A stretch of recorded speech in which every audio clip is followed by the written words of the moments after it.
అందరికీ స్వాగతం. ఈరోజు మన క్లాస్లో మనం ఒక అద్భుతమైన ప్రయాణం చేయబోతున్నాం. సమాచారం అంటే ఇన్ఫర్మేషన్, దాని పుట్టుక నుండి భవిష్యత్తు వరకు ఎలా ప్రయాణించిందో చూద్దాం. ఇది కేవలం చరిత్ర పాఠం కాదు, మన ప్రపంచాన్ని పూర్తిగా మార్చేసిన ఆవిష్కరణల కథ.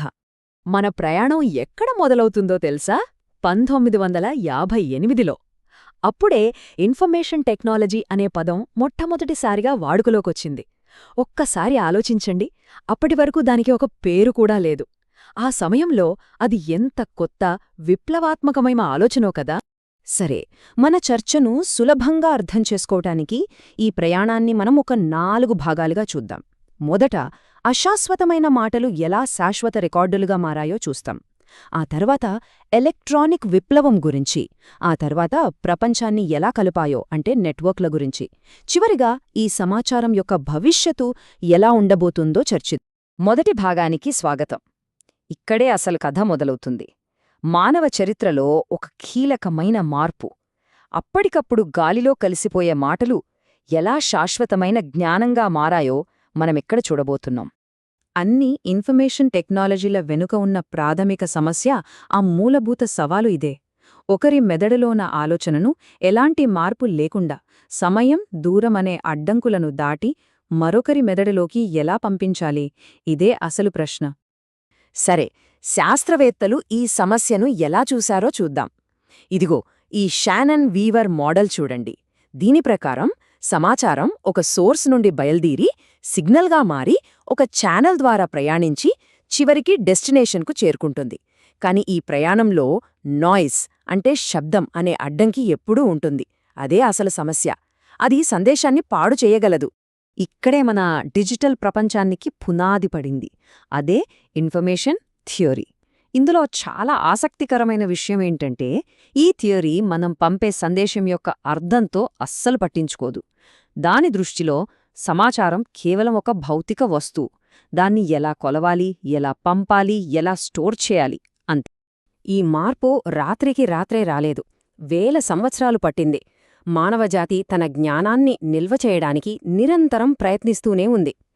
బంకమట్టి పలకల నుంచి ఈజిప్షియన్ల పాపిరస్ వరకు, అక్కడ నుండి కాగితం వరకు, ప్రతి ఆవిష్కరణ సమాచారాన్ని తర్వాత తరాలకు అందించడంలో ఒక పెద్ద ముందడుగు. కాని ఈ పురోగతి చాలా చాలా నెమ్మదిగా జరిగింది. ఇప్పుడు మనం రెండో యుగంలోకి అడుగుపెడుతున్నాం. అదే ఎలక్ట్రానిక్ విప్లవం. ఇక్కడ నుండి వేగం ఒక్కసారిగా నమ్మశక్యం కాని రీతిలో పెరిగిపోయింది. యంత్రాలు మనకోసం ఆలోచించటం, పనిచేయడం మొదలుపెట్టాయి. కంప్యూటర్ల పరిణామం నిజంగా ఓ అద్భుతం. మొదట్లో ఒక పెద్ద గదిని నింపేసే వాక్యూమ్ ట్యూబ్ కంప్యూటర్లు, వాటి స్థానంలో ట్రాన్సిస్టర్లు, ఆ తర్వాత ఒకే చిప్ మీద లక్షల ట్రాన్సిస్టర్లు, అలా చివరికి మన చేతి గోరంతో ఉండే మైక్రోప్రాసెసర్ల వరకు వచ్చాం. ప్రతి తరం వాటిని చిన్నవిగా, వేగంగా, ఇంకా శక్తివంతంగా మార్చింది. ఇంత వేగవంతమైన విప్లవం వెనుక ఉన్న రహస్యమేంటి? అదే మూర్స్ లా. సింపుల్గా చెప్పాలంటే, ప్రతి 2 సంవత్సరాలకు కంప్యూటింగ్ శక్తి రెట్టింపు అవుతుంది. ఈ ఒక నియమం వల్లే ఈరోజు మన జేబులో ఉన్న ఫోన్ ఒకప్పుడు ఒక పెద్ద గదినిండా ఉన్న సూపర్ కంప్యూటర్ కంటే శక్తివంతంగా ఉంది. ఈ పురోగతి ఎంత వేగంగా జరిగిందో అర్థం చేసుకోటానికి ఈ పోలిక చూడండి. వింటే ఆశ్చర్యపోతారు. 1990లలో భూమిమీద ఉన్న ప్రతి చీమకు ఒక ట్రాన్సిస్టర్ ఉంటే, ఇప్పుడు ప్రతి చీమ తన మీద 100 ట్రాన్సిస్టర్లను మోయాల్సొస్తోందట. అంతలా పెరిగిపోయింది మన టెక్నాలజీ. సరే, కంప్యూటింగ్ శక్తి పెరిగింది. మరి డేటాను నిల్వ చేసే పద్ధతులు? అవి కూడా మారాయి గదా. కాగితపు పంచ్ కార్డ్ల నుండి మ్యాగ్నెటిక్ టేపులు, ఫ్లాపీలు, సీడీలు దాటుకుని ఇప్పుడు కదిలే భాగాలే లేని చిన్న సాలిడ్ స్టేట్ డ్రైవ్ల వరకు వచ్చాం. ప్రతి దశలోనూ స్టోరేజ్ కెపాసిటీ పెరిగింది, సైజు తగ్గింది. ఇప్పటివరకు మనం ఒంటరి కంప్యూటర్ల గురించి మాట్లాడాం. ఇప్పుడు మనం మూడో యుగంలోకి ప్రవేశిస్తున్నాం. అనుసంధానించబడిన ప్రపంచం. ఇక్కడ విడివిడిగా ఉన్న కంప్యూటర్లు ఒకదానికొకటి మాట్లాడుకోవడం మొదలుపెట్టి ఒక ప్రపంచవ్యాప్త నెట్వర్క్ని సృష్టించాయి. ఈ నెట్వర్క్ యుగంలో వచ్చిన అతి పెద్ద మార్పు క్లౌడ్ కంప్యూటింగ్. సింపుల్గా చెప్పాలంటే, మనం ఇంట్లో కరెంట్ ఎలా వాడుకుంటామో అలా ఇంటర్నెట్ ద్వారా కంప్యూటర్ శక్తిని, స్టోరేజ్ని అవసరమన్నంత వాడుకోవడమే క్లౌడ్. మన సొంతంగా పెద్ద సర్వర్లు కొనాల్సిన అవసరం లేదు. ఈ క్లౌడ్ వల్ల ఏమైంది? మనకు అంతులేని నిల్వ, అంతులేని ప్రాసెసింగ్ పవర్ అందుబాటులోకొచ్చాయి. దీని ఫలితమే బిగ్ డేటా యుగం. ప్రతి సెకను ప్రపంచవ్యాప్తంగా మనం ఊహించలేనంత డేటా పుడుతోంది. అయితే ఈ డేటా సముద్రంలో నుండి విలువైన ముత్యాలను ఎలా వెలికితీయాలి? ఆ పనిచేసే శాస్త్రమే డేటా సైన్స్. ఇది ఈ అస్తవ్యస్తమైన డేటా నుండి నమూనాలను, అంతర్దృష్టులను అంటే ఇన్సైట్స్ను సంగ్రహిస్తుంది. ఈ డేటా సైన్స్ ఫలితాలు ఇప్పటికే మన జీవితాలను ఎలా మారుస్తున్నాయో చూడండి. ఉదాహరణకు గిట్హబ్ కోపైలట్ అనే ఒక ఏఐ టూల్ ఉంది. అది ప్రోగ్రామర్లకు కోడ్ రాయడంలో సహాయం చేస్తూ వారి సమయాన్ని దాదాపు సగానికి తగ్గిస్తోంది. ఇది ఉత్పాదకతలో ఎంత పెద్ద మార్పో కదా! సరే, మన ప్రయాణంలో చివరి అంకానికి వచ్చేశాం, భవిష్యత్తు. ఇక్కడ మనం డేటాను కేవలం నిల్వ చేయడం కాదు, దాన్ని ఒక తెలివైన భాగస్వామిగా ఎలా మార్చబోతున్నామో చూద్దాం.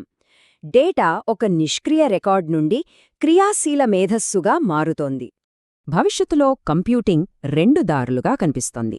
ఒకటి క్లౌడ్, ఇక్కడ డేటానంతా ఒకే చోట కేంద్రీకరించి ప్రాసెస్ చేస్తారు. రెండోది ఎడ్జ్ కంప్యూటింగ్, ఇక్కడ డేటా పుట్టిన చోటే, అంటే మన ఫోన్లు, కార్లు వంటి పరికరాలలోనే ప్రాసెస్ జరుగుతుంది. ఒకటేమో భారీ శక్తినిస్తే, మరొకటి తక్షణ వేగాన్నిస్తుంది. భవిష్యత్తు ఇంకా అద్భుతంగా ఉండబోతోంది. ఆలోచించండి, మొత్తం ఇంటర్నెట్ను ఒక చిన్న డిఎన్ఏ అణువులో నిల్వ చేయడం, లేదా మానవ మెదడులా పనిచేసే కంప్యూటర్లను నిర్మించడం, క్వాంటం కంప్యూటింగ్తో ఇప్పటివరకు పరిష్కరించలేని సమస్యలను కూడా పరిష్కరించగలగడం. ఇవేవి సైన్స్ ఫిక్షన్ కాదు, మన వాస్తవికత కాబోతున్నాయి. మన ప్రయాణం ఇక్కడ ముగుస్తోంది. కానీ ఒక ప్రశ్నతో. మనం చూశాం, డేటా రాళ్లమీద రాతల నుండి సృజనాత్మక భాగస్వామిగా మారింది.